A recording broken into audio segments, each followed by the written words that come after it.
O chão da cozinha parecia sugar o corpo de Cláudia.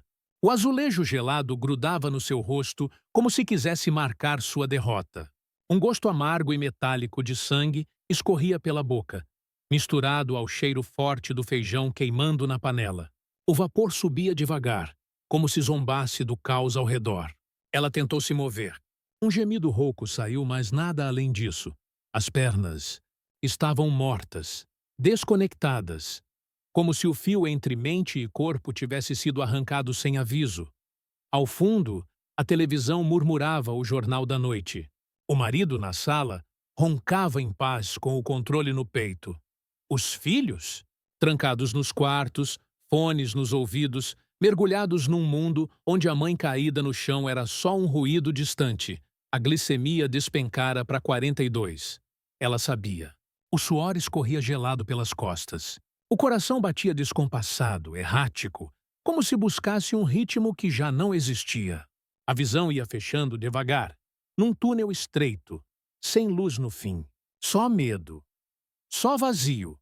Era o diabetes tipo 2 cobrando tudo de uma vez. E cobrando alto. Não era só o corpo que estava falhando.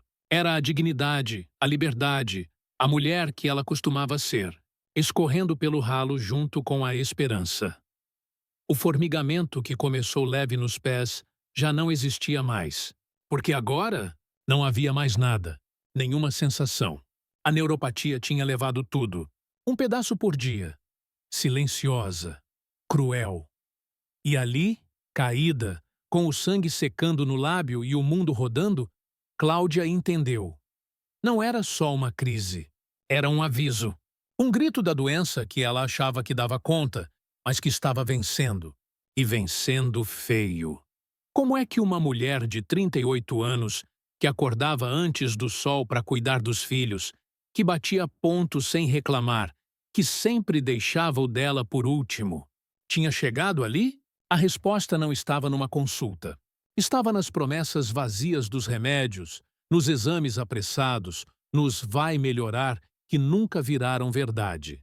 Estava na solidão de quem luta contra algo que ninguém vê. Cláudia Maria dos Santos, 38 anos, conhecida no bairro como a cabeleireira das mãos de ouro. E não era exagero. Suas mãos tinham memória. Sabiam a textura do cabelo de cada cliente, o jeito certo de segurar a tesoura para levantar a autoestima de alguém que chegou ali em pedaços, a pele morena, marcada pelos anos de sol da caminhada matinal, contava sua história mais do que qualquer currículo. Cabelos tingidos num loiro mel que ela mesma aplicava nas raras horas vagas. Uma vaidade singela, quase um lembrete de que ainda existia ali uma mulher, por baixo da mãe, da esposa, da profissional. O dia começava sempre às 6 da manhã, com o mesmo toque estridente de um despertador velho que já fazia parte da mobília. Café forte com 3 colheres de açúcar. Era o jeito dela acordar o corpo.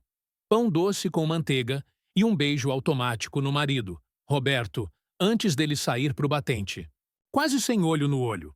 Quase sem presença. O salão Beleza Pura ficava a 5 quadras.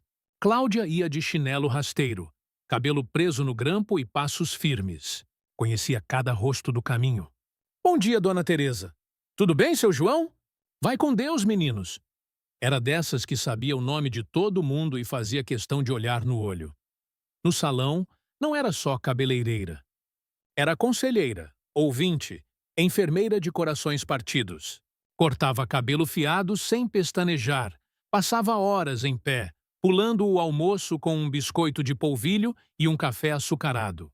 Cada atendimento era uma entrega. Cada cliente, um espelho do que ela também escondia.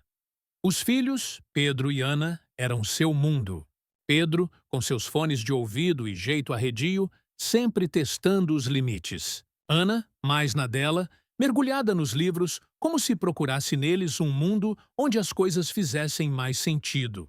Cláudia se culpava por não estar mais presente, por viver exausta demais para ser a mãe que imaginava ser. Roberto, seu marido, era um homem bom, mas já distante. 20 anos de casamento tinham transformado as conversas em frases curtas, os gestos em hábitos. Ele não entendia o que ela sentia. Achava exagero. uma fraqueza que se resolvia com um remédio. Isso doía mais do que as crises. Esse abismo invisível entre os dois era o que mais pesava, e mesmo assim Cláudia sorria. Todos os dias. Mesmo quando o corpo gritava por socorro, ela calava. Engolia a dor, servia mais um café e seguia. Porque aprendera desde cedo que mulher que para é mulher esquecida. Era janeiro. Sol forte, céu sem nuvem e uma sede que parecia vir do centro da terra. Cláudia acordou com a garganta em brasa, como se tivesse passado a noite engolindo poeira. Virou 3 copos d'água como se fosse pouco. Ainda assim, sentia a boca seca, a língua pastosa, o corpo pedindo socorro em silêncio. No salão, mal conseguia ficar 1 hora sem correr ao banheiro. As clientes notaram. "Tá grávida de novo, Cláudia?" Dona Marta brincou rindo. Ela também riu. Mas o riso veio travado, com um nó no peito que ela fingia não sentir. Os dias seguintes trouxeram mais estranhezas. A visão ficava turva de repente, como se um vidro sujo descesse sobre seus olhos. O corpo parecia pesar o dobro. Chegava a se escorar na parede para não cair. Feridas pequenas teimavam em não fechar. Uma espinha no pé virou uma ferida funda, dolorida, que a fazia mancar. E ninguém entendia por quê. Roberto, meio a contragosto, insistiu para ela ir ao posto. A sala de espera era um purgatório de plástico duro, cheiro de desinfetante, criança chorando e velhos tossindo como se tossissem a alma. 3 horas ali. Quando finalmente foi chamada, o médico, jovem, apressado, olhar vago, mal levantou a cabeça. Pediu exames, receitou algo por protocolo. Em 5 minutos, Cláudia saiu de lá com uma folha na mão e um vazio no peito. 1 semana depois, o resultado: glicemia em 240. Diabetes tipo 2. Precisa mudar o estilo de vida, disse o médico sem encará-la. Dieta, exercício, remédio. Volta daqui 3 meses. E pronto, só isso. 5 minutos para mudar o rumo de uma vida inteira. Cláudia saiu andando devagar, com a receita tremendo nas mãos. Na memória, a avó que perdeu os pés, a tia que ficou cega, o pai que mal andava. O medo se agarrou nela como uma sombra fria. Dali em diante, nada mais seria leve. Tentou. Fez o possível. Cortou o açúcar, trocou o pão, botou o tênis velho e tentou andar um pouco antes de abrir o salão. Mas o mundo real não cabia na cartilha médica. Como comer saudável com $1.500 por mês? Como ter energia para se exercitar depois de atender cliente o dia inteiro em pé? A metformina virou seu ritual amargo. Trazia diarreias brutais, deixava o corpo mole, esvaziado. Mas ela engolia, todo santo dia. Engolia como quem engole esperança ou desespero. Às vezes, os dois. 6 meses depois do diagnóstico, começou o formigamento. De leve, só à noite. Como se pequenas formigas marchassem pelos pés de Cláudia em silêncio, dançando sob a pele. Ela massageava, passava creme, colocava os pés em água morna tentando enganar o incômodo. Nada adiantava. O que era incômodo virou dormência. E o que era dormência virou perigo. Pisava em caco de vidro sem sentir. Queimava os pés no chuveiro quente e só percebia pelo cheiro da pele. Tropeçava em degraus que seus nervos já não reconheciam. A neuropatia diabética avançava como um inimigo invisível, conquistando seu corpo centímetro por centímetro. As mãos começaram a falhar. Durante os cortes, os dedos tremiam. A tesoura escapava do ângulo certo. Um corte torto aqui, outro ali. Uma cliente reclamou. Outra preferiu não voltar. Cláudia sentia o chão do salão. Seu único território de segurança começara a ruir. E junto com ele, sua confiança. Em casa, o clima azedava. Roberto, impaciente, não entendia os acidentes. As quedas, os pratos quebrados, as queimaduras que apareciam sem explicação. Você não se cuida. Ele acusava, o tom misto de raiva e ignorância. Deve estar comendo escondido. As palavras cortavam mais fundo que qualquer ferida. Doíam de um jeito que nem analgésico resolveria. Ana, a filha mais nova, assumiu o fogão. A mãe já não aguentava ficar em pé tempo suficiente. Pedro, o adolescente, se calava. Evitava a mãe, Se encolhia de vergonha quando ela ia buscá-lo na escola, tropeçando pelos corredores como se estivesse bêbada. Mas era só o corpo falhando. Só isso. E tudo isso. A glicemia virou com um pesadelo sem lógica. 70 pela manhã. Tremores, suor gelado, tontura. Depois, 320 à tarde. Náusea, visão turva, coração disparado. O corpo virou laboratório de guerra. Um campo químico onde nenhuma combinação dava certo. Metformina, glibenclamida, insulina. A cada tentativa, uma nova frustração. As noites eram cruéis. A dor não dava trégua. Choques, queimações, pontadas como se agulhas fossem cravadas nos nervos.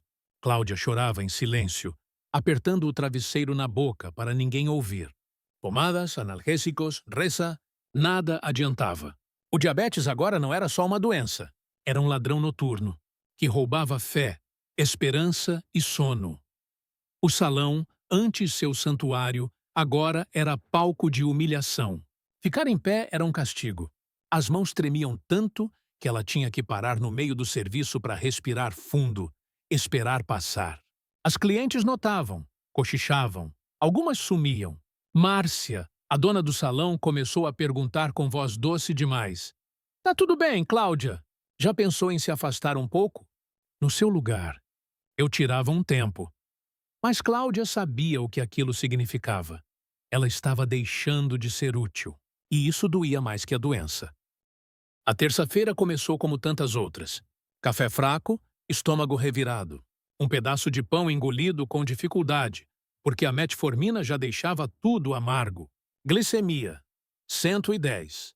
Tá dentro, ela pensou, fechando o glicosímetro com um estalo seco e jogando na bolsa puída. No salão, 3 clientes a esperavam com pressa e papo na ponta da língua. Cláudia puxou o sorriso profissional como quem veste uma máscara. Por dentro, já estava cansada. A primeira foi Dona Carmen. Corte, escova, conversa sobre os netos, a inflação, o feijão. Cláudia respondia com gestos curtos. A mão direita tremia levemente, então ela firmava mais à esquerda, como quem segura uma corda invisível para não cair. 11 da manhã. O suor começou a brotar, frio, pegajoso, nas costas. O ventilador girava lento, mas não era calor. Era hipoglicemia. Ela sentia. O coração acelerando, a mente ficando lenta, as mãos escorregadias como se estivessem mergulhadas em óleo. Precisava comer. Agora. Mas a próxima cliente já estava na cadeira. Cabelo molhado, capa no colo. Cláudia engoliu a própria urgência. Só mais essa. Sussurrou para si mesma, tentando controlar a respiração enquanto pegava a tesoura. Foi aí que tudo desabou. Primeiro, o mundo girou suave, como se estivesse num brinquedo de parque infantil. Depois, os contornos sumiram. As cores se emendaram, os sons viraram zumbido. A voz da cliente se perdeu num túnel. As mãos de Cláudia buscaram apoio, agarrando o encosto da cadeira. Os dedos ficaram brancos de força. A tesoura caiu no chão. Clang! Metálico, cruel, definitivo. Cláudia, você tá bem? A voz de Márcia vinha como se estivesse atrás de uma parede. Ela tentou responder, mas a língua parecia um pedaço de pano molhado. As pernas cederam como galhos podres, e ela caiu. Lenta, vergonhosamente lenta. Primeiro os joelhos, depois o quadril, por fim a cabeça batendo no chão frio. E o único pensamento, como um sussurro perdido na tempestade. Quem vai fazer o jantar para as crianças? Acordou no balanço da ambulância. Sirene rasgando as ruas do bairro que ela conhecia de cor. Uma agulha no braço. O líquido doce queimando por dentro. Glicemia em 38, disse o socorrista. Quase coma hipoglicêmico. Palavras técnicas, geladas, mas ela entendeu. Ela quase morreu. No hospital, o tempo parou. 4 horas esperando. Sentada numa cadeira desconfortável, cercada de gemidos, tosses e cheiro de antisséptico velho. Roberto chegou com cara de poucos amigos, irritado por ter saído do serviço. Os filhos não vieram. Pedro tinha prova. Ana, vergonha. A ausência deles doía mais que a agulha no braço. E então veio o médico. Jaleco amarrotado, olhos fundos, 12 horas de plantão e zero empatia. A senhora não está controlando direito a doença? Disse ele, como quem dá bronca num aluno. Precisa ter mais responsabilidade. E ali, naquela cadeira dura, com os olhos secos de tanto engolir choro, Cláudia quebrou por dentro. Porque não era falta de responsabilidade, era falta de força. E ela já não tinha mais nenhuma. 3 dias depois do colapso, Cláudia estava em casa. Não era descanso, era exílio. O atestado médico repousava na mesa da cozinha como um aviso de despejo da vida que ela conhecia. Márcia ligou só uma vez, seca, querendo saber quando ela voltava. A ligação durou menos de 1 minuto, mas ecoou o dia inteiro. Roberto saía mais cedo, voltava mais tarde. E quando voltava, mal falava. Os filhos se trancavam nos quartos, como se estivessem esperando que tudo passasse sem precisar olhar. As horas se arrastavam. E as noites com dor. A dor neuropática queimava como brasa sob a pele. Cláudia passava a madrugada virando de lado, buscando um canto no colchão onde doesse menos. Até que pegou o celular. Tela rachada, bateria baixa, coração apertado. Digitou com dedos trêmulos, vencendo o orgulho. Diabetes tipo 2, não consigo controlar. Vieram os de sempre. Saides genéricos. As mesmas dietas. Os mesmos conselhos frios e distantes. Remédios milagrosos em embalagens coloridas. Nenhuma resposta real. Mas ali, escondido no final da 3ª página, havia um link quase apagado. Vivendo com diabetes. Histórias reais. Ela clicou. E ali, algo mudou. Cláudia começou a ler. Pessoas como ela. Gente que suava frio, que caía no chão, que também gritava em silêncio. Relatos crus, sem filtro. A vida como ela é. E então encontrou Marina. Professora Minas Gerais. Também cansada. Também perdida. Marina contava que sua alimentação saudável era, na verdade, uma armadilha. Frutas doces demais. Pão integral disfarçado de mocinho. Suco natural que parecia suco de veneno para glicose. Mas o mais chocante, Marina falava de testes depois das refeições. Algo tão óbvio e que ninguém tinha dito. Era ali que morava o segredo. Entender como o seu próprio corpo reagia a cada coisa. O coração de Cláudia acelerou. Mas dessa vez, não era medo. Era um sinal de vida. Marina falava do fenômeno do amanhecer, da glicose que sobe sozinha na madrugada, do estresse que vale mais que um pedaço de bolo no impacto glicêmico, de como os remédios funcionam melhor em horários certos. Tudo fazia sentido. Tudo parecia feito para ela. Num dos comentários, alguém deixou um vídeo. Uma nutricionista explicando que não existe uma dieta universal para diabéticos. Cada pessoa tem seu código, seu mapa, seu corpo. O segredo não era seguir uma receita. Era escrever a sua. Cláudia chorou. Chorou como quem abre uma janela depois de anos trancada. Por alívio, por raiva. Por ninguém ter contado isso antes. Por esperança. Pela primeira vez, ela não se sentia derrotada. Sentia que havia um caminho. E que, dessa vez, talvez ela pudesse escolher onde ele levava. Na manhã seguinte, sem alarde, Cláudia deu início à sua revolução. Silenciosa, mas firme. Com o dinheiro apertado do auxílio-doença, comprou um glicosímetro novo, tiras o suficiente para 1 mês e um caderno de capa dura. Ali, começaria a escrever a sua própria história com o diabetes. Anotava tudo. O que comia, o que sentia, o que media. Não era loucura. Era estratégia de sobrevivência. Roberto olhou de lado, debochado. Virou cientista agora? Ela não respondeu. Não valia mais a pena desperdiçar energia pedindo compreensão a quem não queria entender. Aquela batalha seria só dela. A primeira surpresa veio logo no café da manhã.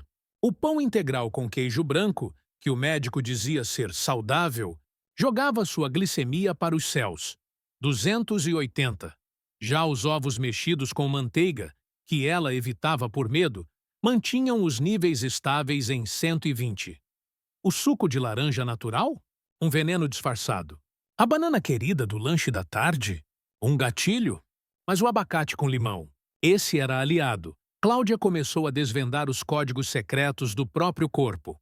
Descobriu que 15 minutos de caminhada depois de comer derrubavam 30 pontos da glicemia, que uma noite mal dormida aumentava a resistência à insulina no dia seguinte, que discutir com Roberto elevava a glicose tanto quanto um brigadeiro, que a metformina, quando tomada junto com a comida, não causava mais as diarreias brutais. Os números começaram a ceder. A glicemia de jejum caiu de 180 para 110. As hipoglicemias, antes um terror diário, viraram exceção. A dormência ainda estava ali. O dano era permanente, mas parou de se espalhar. Ela aprendeu a conviver com aquilo, a respeitar os sinais, a se proteger. Mas o que mudou mesmo foi por dentro. Entender seu corpo devolveu a Cláudia o que a doença tinha tentado arrancar: dignidade. Ela não era mais refém, não era mais vítima. Era autora. Sabia o que fazia, por que fazia e para onde queria ir. No fórum, passou a dividir suas descobertas. Ajudava mulheres que estavam no mesmo buraco escuro de onde tinha saído. Cada mensagem de agradecimento era como uma luz acesa num corredor antes sombrio. No salão, Márcia reparou. Cláudia não tremia mais. Voltava a sorrir de verdade. As clientes que tinham sumido começaram a retornar, uma a uma. Dona Teresa, diabética há uma década, pediu conselhos. Cláudia mostrou o caderno. Contou tudo. A conversa virou confissão. Teve choro, teve abraço, teve cura, em casa. As coisas foram mudando aos poucos. Roberto ainda não compreendia tudo, mas parou de criticar. Ana entrou na cozinha, curiosa, testando receitas low carb com a mãe. Pedro pediu desculpas. Numa noite fria, olhos marejados, confessou. Eu tinha medo de você morrer, mãe. Cláudia o abraçou forte. Sentiu o coração do filho bater no peito dela. Naquele momento, ela entendeu. Tinha escolhido viver. E não só viver, mas viver com consciência, com poder, com amor. 6 meses depois, Cláudia voltou àquela mesma cozinha onde, um dia, pensou que seria o fim. O azulejo ainda era frio sob seus pés, agora protegidos por sapatos ortopédicos. Mas já não parecia uma lápide. Era chão, chão firme. Ela mexia o feijão na panela com mãos seguras. Ao lado, o glicosímetro marcava 115, estável, controlado. Seu. O vapor subia, dançando no ar, e ela olhou para ele diferente. Não como um presságio de dor, mas como um ritual de cuidado. A lembrança da queda, do sangue no lábio, do desespero mudo, ainda existia. Vivia nas cicatrizes que o tempo não apagou. Mas agora era memória. Um ponto de partida, não mais uma prisão. Naquela noite, o corpo gritou. E ela aprendeu a escutar. A virada não veio em forma de milagre. Não veio em pílulas douradas, nem em consultas de 5 minutos. Veio do estudo, da observação, da humildade de reconhecer que o próprio corpo tem idioma próprio e que ela precisaria se alfabetizar de novo, sozinha. Cláudia parou de lutar contra o diabetes e passou a negociar. Aprendeu os atalhos, os blefes, as manhas do inimigo. A dor nos pés continuava. O formigamento, as dormências, parte dela agora. Mas ela aprendeu a dançar com essa ausência, a ouvir o que o corpo ainda dizia. Rasteirinhas viraram sapatos resistentes. Jornadas longas de pé agora tinham pausas programadas. A comida virou ferramenta, não consolo. Respeito virou rotina. No salão virou referência. Discreta, mas firme. Outras mulheres sussurravam suas histórias entre escovas e tinturas. Procuravam não só uma cabeleireira, mas alguém que entendesse, que tivesse vivido. Cláudia não dava conselhos prontos. Mostrava o caderno gasto. Dizia, descubra o seu jeito, porque não existe receita, só caminho. E cada uma precisa achar o seu. Em casa, as rachaduras se transformaram em encaixes mais fortes. Roberto agora media sua glicemia. Aprendeu a identificar quando ela precisava parar. Ana virou aliada na cozinha.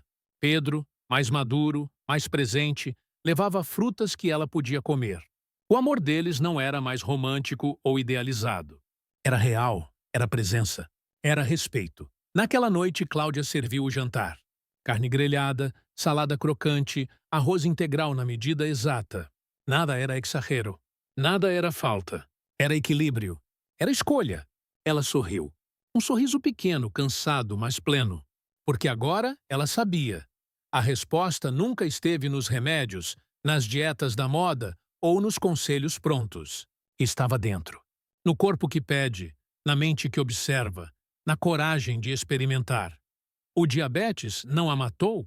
A acordou. Talvez alguém agora esteja vivendo o mesmo caos, perdido em orientações frias, preso numa rotina sem resultados. Talvez essa história seja o sopro que faltava, o sinal para questionar, para buscar. Porque viver com diabetes é caminhar numa trilha única. E cada passo, cada ajuste, cada conquista merece ser celebrado. Por menor que pareça, é um ato de resistência. E Cláudia resistiu. E no meio da tempestade, encontrou não só sobrevivência, mas um novo jeito de viver.